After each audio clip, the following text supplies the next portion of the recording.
The power is out. The heaters are silent. You have a single candle in your hand while your neighbors are shivering wrapped in blankets in the freezing apartment. But in the village square 900 years ago, in a minus 10-degree wind, no one was freezing. How is that? I will tell you the answer in the heart. The secret stone oven method I will share at the end is still a gray area in camp laws today. Now, close the door and stay alert. Pantry wars against winter, earth in earth. Cube cooler. In England, 12th century sissies would press salted cheese into giant pots buried in the ground. The pot absorbs moisture from its surroundings, providing shade and a stable 4 degrees. Today, you can bury a plastic drum on the balcony and get the same result. Your modern, no-power refrigerator is ready. Taming vinegar and salt. In medieval cuisine, vinegar was the poor man's safety belt. The fish would be soaked in vinegar brine, the silvery scales still shining when the jar was opened in the middle of winter. In the modern home, 5% acidity and 3% salt do not give bacteria a pass. Even 900 years ago, Clostridium botulinum would not have stood a chance. Store with oil instead of air. Italian monks pressed boiled beans into jugs filled with olive oil. Cut off from oxygen, the legume remained fresh for months afterward, the grandfather of today's confit method. If olive oil is expensive at home, sunflower will do. Smoke plus honey ilks black crust. Pork ham was first smoked on a pear branch and then polished with a honey pepper paste. The honey crystallizes the outer surface. Bacteria cannot penetrate. The result? 6-month shelf life, 0 refrigeration. Natural heating. Muscle and calories. Rediscovered. The wooden shield deadlift. A knight's shield weighs 6 kilos. Picking it up off the ground and pushing it overhead is the modern overhead press. 40 reps a day. It's a natural calorifier. Today, fill your suitcase with sand, lift and lower it for 15 minutes, and the thermometer will rise 2 degrees. Rope. Climbing and roof beam. The rope stretched between the columns in monastery warehouses is the same logic as today's battle rope. A 3-minute climb raises body temperature and burns another 90 calories afterward. Cardio in winter. Takedown with a straw sack. For sword training, rural knights would lay a straw-stuffed straw dummy on the ground and strike it like a ram's head. This is the ancestor of high-intensity interval training.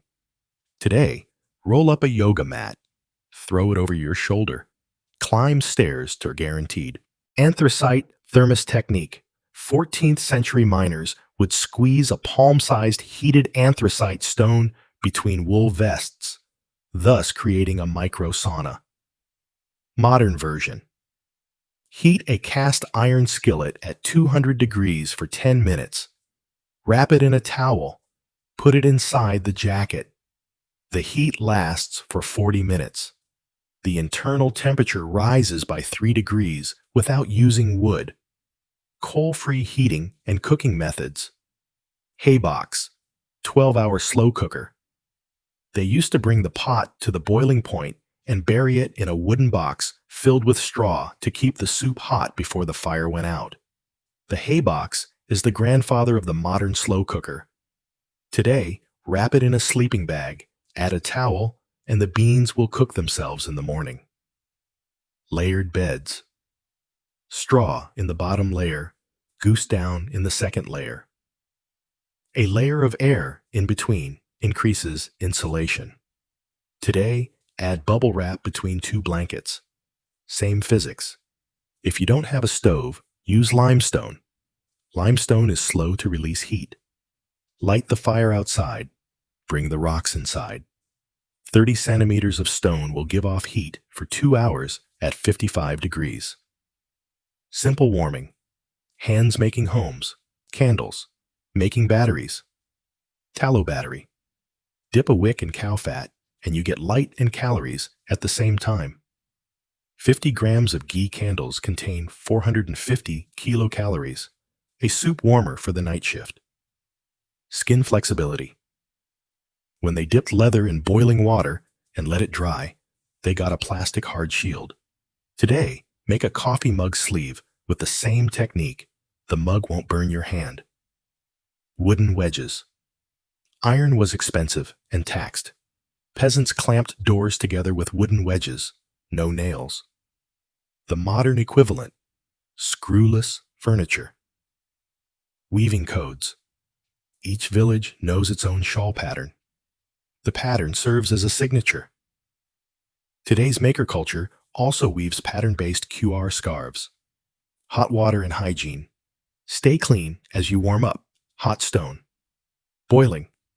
Boiling well water with a cauldron full of wood was considered a luxury. Villagers would put basalt stones they had heated over a fire into a wooden barrel and bring the water to boiling point in 5 minutes. As the stone cooled, it was removed and a new one was added. Both germs died, and the drinking water remained warm throughout the day. Steam cell, sweat house. Irish and Scandinavian villages had many huts plastered with mud. Stones in the form of embers are laid on the floor. A ladle of water is poured on top. The steam that rises instantly penetrates the clothes, hair, and skin. 5 minutes of sweating both warms the body and cleans the pores. Lice fleas cannot survive. Ash lye soap. When wood ash is added to boiling water, natural potassium hydroxide is formed. When mixed with pork tallow, it forms a fluid soap consistency. The boiler is kept on the stove to maintain the heat. The resulting soap provides a skin-friendly cleansing that both removes grease and retains its warmth. Warm, small beer. Barley wort boiled for fermentation is not cooled, but served lukewarm. The low alcohol makes it safe, raises the internal temperature, and boosts immunity with B vitamins. On a cold night, a wooden mug of small beer replaces both a thermos and a food supplement. A winter day told through the senses. At dawn, the smell of sour beer rises in the dimness of the barn. A vacuum sound is heard as the lid of the jar is opened. Towards noon, the sound of a stick hitting a hay training bag rings through the village square, and in the courtyard, snowflakes drip through the crack of a broken jug. In the evening, the steam of the broth slowly rising from the hay box fills the air, and the creak of the wooden door is heard outside, drowning out the howling of wolves. At night, the honey dripping from the drying ham hanging from the ceiling glows like amber in the candlelight. The gravel hisses as it crunches in the belly of the stone oven. Themes and motifs, layering, transformation, and cycle, layers in the bed, in the skin, in the community. Milk turns into cheese, honey into honeycomb, straw into heat. Every detail is articulated. The audience continues to learn while waiting for the next loop.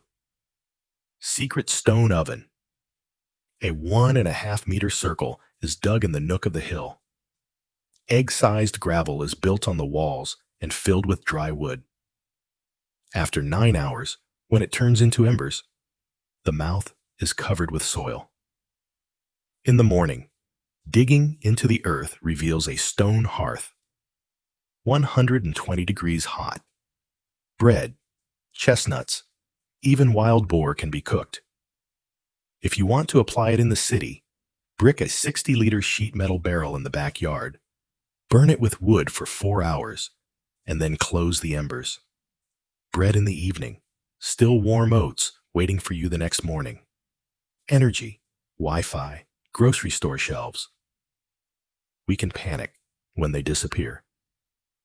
The medieval peasant, on the other hand, wove wisdom by placing pots under the soil, pots in the straw, hot stones in the vest. Maybe not as fast as a cart, but agile enough to overcome the crisis they were born into. I ask you, the straw box, the tallow candle, or the secret stone oven? Which one will you test first? Share your answer in the comments. I'll get back to you before the shelf life expires.